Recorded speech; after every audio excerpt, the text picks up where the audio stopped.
Sup boys? So Noelle is actually going to be the spotlight for today's team building video thanks to the recent poll that I did. Luckily you guys voted for Noelle, so let's go ahead and hop in. So the big thing about building a team with Noelle is that she is going to be pretty poor in terms of her energy generation. She actually is going to need someone on the team that will help her generate enough energy to stay inside of her burst as often as possible. Because her burst actually overrides her normal attacks, it's best to kind of set her up to just do massive amounts of geo damage while she's inside of her burst, and then just keep her burst on a roll.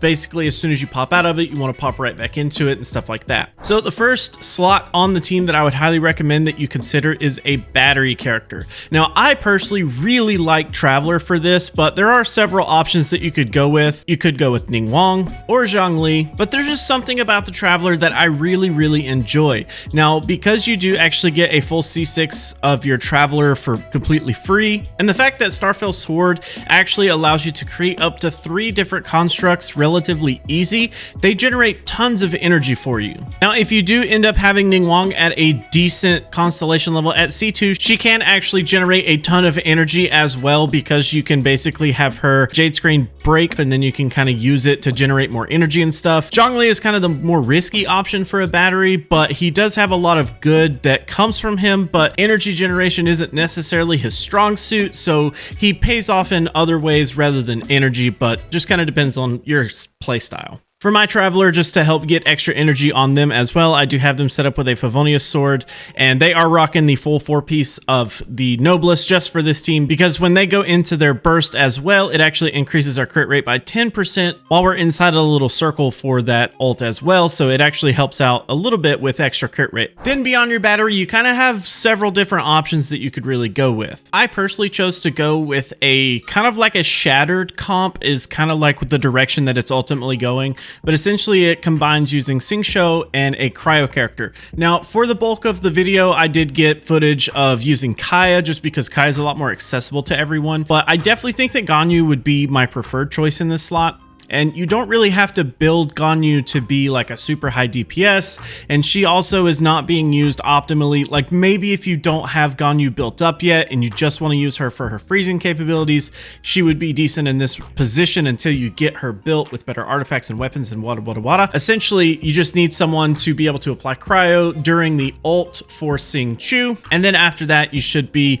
pretty much freezing everything that you're attacking, which is also going to allow you to shatter because you're a Claymore user, which is also going to help prevent things from flying around all over the map so much, because as Claymore users, you typically see your enemies go flying all over the place. But as far as my 3rd and 4th slots, you can kind of see Xingqiu is literally the cookie cutter build. It's Sacrificial Sword. I do have 2-piece Heart of Depth, 2-piece Noblest. I think that is probably my favorite 2 sets to go with him. And then he is only C3. He's not super insanely high. Kaya here is literally C0. He is rocking the Black Sword. He would kind of be like the secondary DPS on the team. He does have Blizzard Stride and Noblest just because I only am using him for his burst in this situation, but he is probably the most built. He's definitely more built than Traveler in this situation, but yeah, that's just my preferred team setup here, but there are several other options. You could easily go with Chongyun and Bennett for your 3rd and 4th slot for a more melt focused comp. You could easily go for a Zhangling and a Fischl for a overload comp. You could go for Beidou and Kaya for more of a superconduct comp. And another really cool one that I almost went with was the Electrocharge, which would be something like Xingqiu and Fischl as well. You could do both of those for more of an Electrocharge situation. It really is ultimately up to you, and I have even seen some people do a triple Geo, where they will use Noelle as their main carry, they'll use a battery, and then they'll basically use either Zhongli or just whatever other, because since there's 4 Geo characters, whichever other Geo character they prefer, just simply because Zhongli's shield is so freaking good. It's so freaking powerful. Like, it's insane how much he will add to your team if you have him. But I know that some people didn't get him, so I tried to choose someone that would be a little bit more accessible to everyone, so you can kind of get an idea of what your team would look like. In the worst case scenario, your team will probably be better if you use Zhongli in this position, or even, you know, Ganyu in this position, or what have you.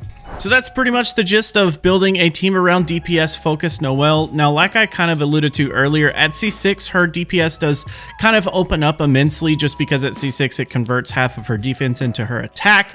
So the biggest deal is that is going to help you a ton. But if you don't have C6, you are going to be missing out on a little bit of DPS, but she's still very much buildable for a DPS. Just know that you're not getting the full capabilities out of her until then. And as far as like generally running her as a DPS, I think she's a really fun DPS to use simply because she's going to be healing and doing damage for the majority of the time that you're even using this team comp in general. So it makes it like one of those teams that just has a ton of survivability. And I think that's what is so nice about it to me. But yeah, that's pretty much it, guys. I'm going to go ahead and head out for today. Hopefully by the time this video comes out, we will already have some Hu Tao stuff in the works and already be getting that stuff done. So until then,